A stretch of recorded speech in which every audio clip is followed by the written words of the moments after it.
Tiba kita pada segmen terakhir di program Abdi Petang, masih bersama saya Pucor Saldi.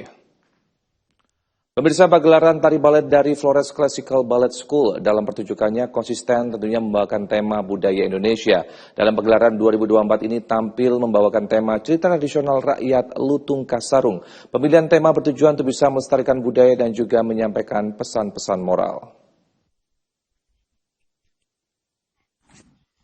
Flores Classical Ballet School atau FCBS hadir pada gelaran rutinnya ke-9 di tahun ini.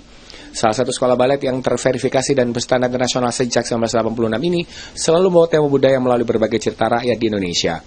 Pada 2024 ini, FCBS menampilkan pagelaran balet dengan judul Lutung Kasarung. Adaptasi cerita rakyat ini dipilih untuk selalu membawa budaya dan menyampaikan pesan-pesan moral. Terlebih saat ini budaya dan budi pekerti mulai terkikis pada generasi muda. Cerita Lutung Kasarung disampaikan melalui koreografi tarian balet yang menyampaikan pesan.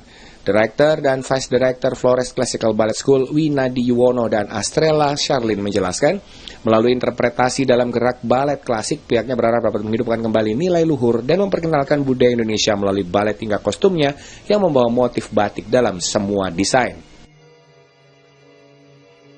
Dan remake lain, cerita-cerita daerah lain itu terus akan kita istilahnya kita lestarikan gitu, kita bantu melestarikannya budaya Indonesia.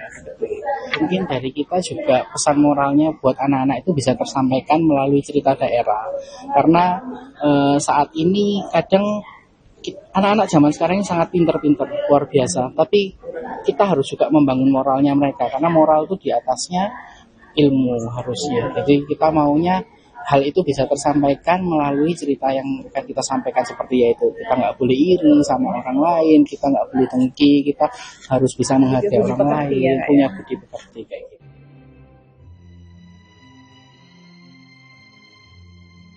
Harapannya tentu saja kita pengen anak-anak muda yang bisa dibilang sekarang Gen Z yang udah mulai melupakan budaya Indonesia, mereka kembali, kita membantu mereka untuk mengenal kembali, salah satunya melalui cerita rakyat, kemudian juga kita memakai kostum ini, ada batiknya semua juga supaya mereka itu mengenal yang namanya batik.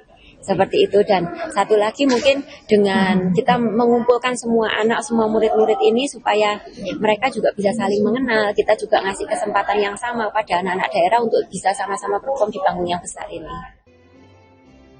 Sebagai siswa pertama FCBS yang masih menggeluti seni tari balet sejak usia 8 tahun hingga saat ini dan dilanjutkan pula oleh sang anak, Christine Cahyono menjelaskan melalui seni tari balet memiliki prospek yang bagus dan bisa dikembangkan sejak anak-anak.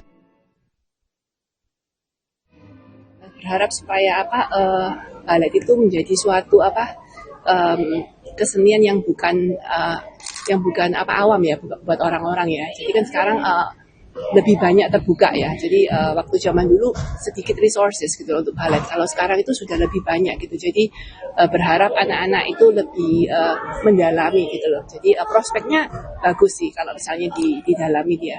Mungkin bisa jadi professional dancer atau segala macam sih. Dari pagelaran rutin ke-8 FCBS ini melibatkan 200 balerina atau penari yang berasal tidak hanya dari kota Surabaya namun juga murid balet FCBS di beberapa wilayah Indonesia lainnya.